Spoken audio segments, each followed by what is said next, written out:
Dirlantas Polda Metro Jaya Kombes Sambodo Purnomo Yogo mengatakan pihaknya melarang personil kepolisian untuk mengawal rombongan motor gede, mobil mewah dan sepeda di jalan raya. Pernyataan tersebut sekaligus menanggapi adanya iring-iringan mobil mewah yang diduga dikawal Dinas Perhubungan dan melintas secara ugal-ugalan di kawasan Jakarta Timur. Alasan pelarangan itu untuk mencegah adanya kecemburuan sosial di lapisan masyarakat. Pihak kepolisian akan mengawal jika ada kegiatan olahraga untuk para atlet atau event olahraga. Kebijakan itu mengacu pada Undang-Undang Lalu Lintas dan Angkutan Jalan Nomor 22 Tahun 2009 Pasal 134, di mana ada 7 kendaraan yang mendapat hak utama saat melintas. Di antaranya ambulans yang mengangkut orang sakit, kendaraan pimpinan lembaga negara, konvoi atau kendaraan untuk kepentingan tertentu menurut pertimbangan petugas kepolisian. Selanjutnya pengguna jalan harus mematuhi aturan berlalu lintas, terlebih saat konvoi atau beriringan, sehingga tidak membahayakan pengguna jalan yang lain. Tim Liputan, Berita 1, Jakarta. Ya, kembali lagi di Live Talk pemirsa. Pemirsa, Dirlantas Polda Metro Jaya menegaskan anggotanya dilarang mengawal kendaraan pribadi, kecuali untuk pemadam kebakaran, ambulans, event olahraga atau kendaraan prioritas sesuai dengan Undang-Undang Nomor 22 Tahun 2009, Pasal 134. Selanjutnya, bagaimana sosialisasi terkait pengawalan yang dilakukan polisi agar tidak ada kecemburuan sosial di masyarakat. Untuk membahas hal itu telah bergabung bersama kami Kasat Patwal Direktorat Lalu Lintas Polda Metro Jaya, AKBP Argo Wiono, dan juga Koordinator Jakarta Cycling Community Aryo Pratomo. Selamat siang Pak Argo dan juga Mas Aryo, apa kabar? Halo, selamat siang. Halo. Kabar baik.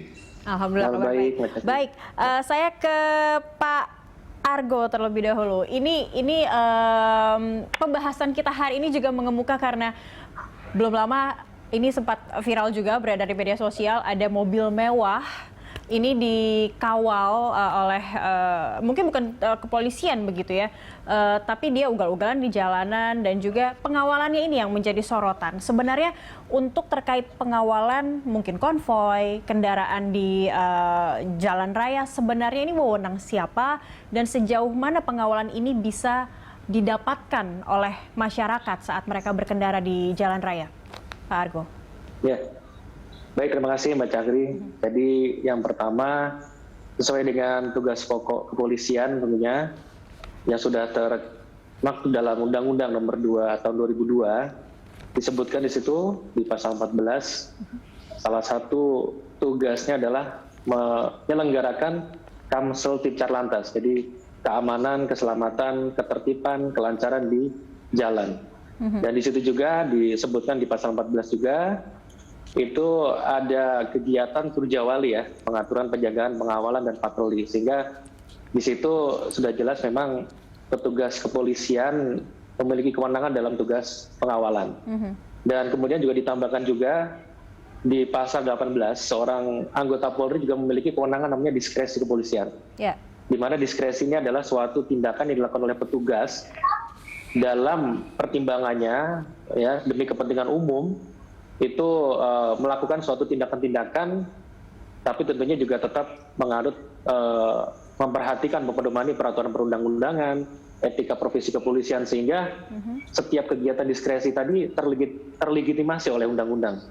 Nah, kemudian kalau kita persempit lagi tentang kegiatan pengawalan tadi, itu juga sudah disebutkan tadi yang sudah disampaikan di awal, adanya penjelasan di Undang-Undang Nomor 22 Tahun 2009 tentang Lalu Lintas dan Angkutan Jalan, ada pemberian hak utama bagi pengguna jalan. Hak utamanya itu siapa saja yang dapat miliki. Yang pertama tadi disebutkan di pasal 134 tadi, ada ambulan yang mengangkut orang yang sakit, kemudian di situ juga ada pemadam kebakaran, kemudian ada kendaraan pimpinan lembaga negara, kepala negara atau tamu negara asing, kemudian juga ada iring-iringan jenazah, ada konvoi yang menurut pertimbangan tertentu itu dapat dilakukan pengawalan.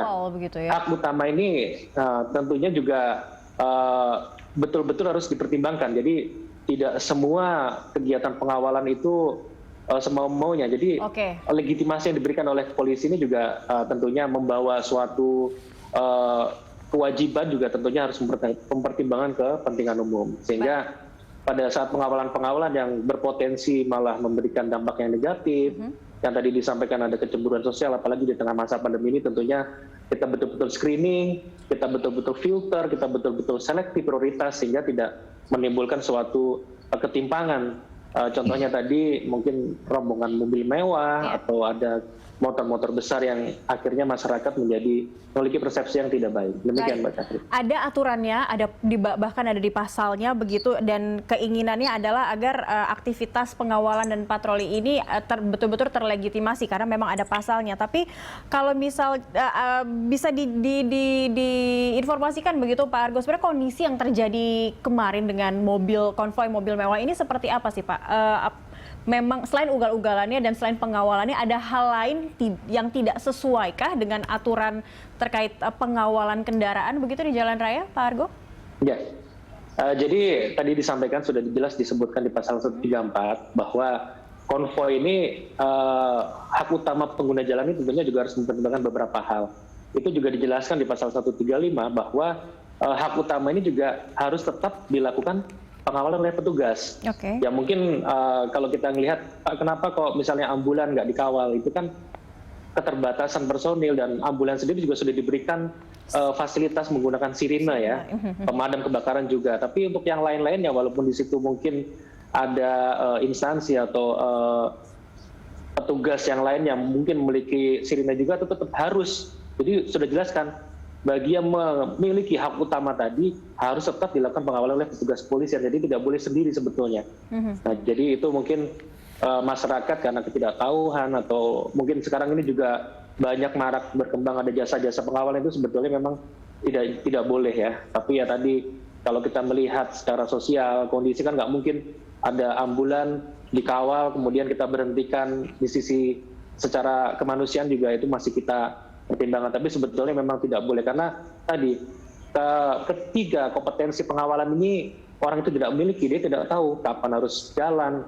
memberhentikan, mengalihkan arus, ya kan tentunya ini tidak bisa masyarakat secara umum tuh tiba-tiba mendadak saya bisa ngawal, itu juga tidak boleh. Jadi poin keamanan, keselamatan dan ketertibannya jadi bisa tidak terpenuhi begitu ya Pak Argo ya. Betul Mbak Cakri. Baik, sebelum saya ke Mas Aryo saya ingin konfirmasi dulu, tapi kalau untuk aktivitas atau rombongan konvoi yang berkaitan dengan memang event ini salah satu mungkin event olahraga karena narsum kita di Sabtunya juga adalah pesepeda begitu, ini seperti apa Pak Argo pemanfaatan pengawalan sebenarnya sejauh ini? Sebetulnya masyarakat semuanya bisa meminta atau mendapatkan fasilitas pengawalan ya. Jadi bersurat secara tertulis, kemudian mengajukan untuk apa pengawalan ini. Kita pun akan mempertimbangkan sejauh mana kepentingan yang akan dilakukan pada saat kita menggunakan atau meminta prioritas jalan secara penuh.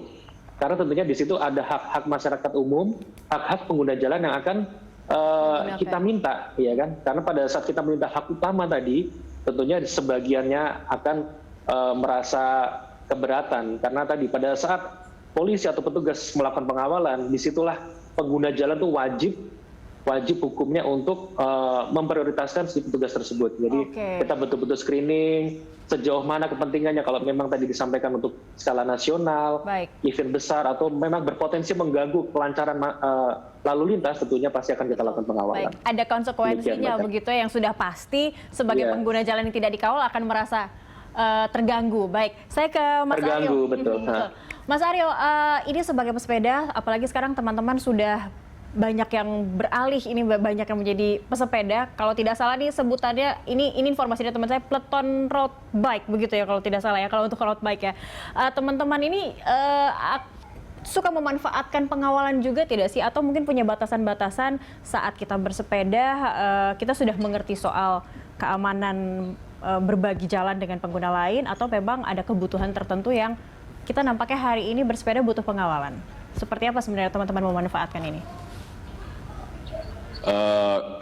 Kalau kita dari JKTCC sebenarnya pernah memang kita meminta pengawalan dari kepolisian gitu ya.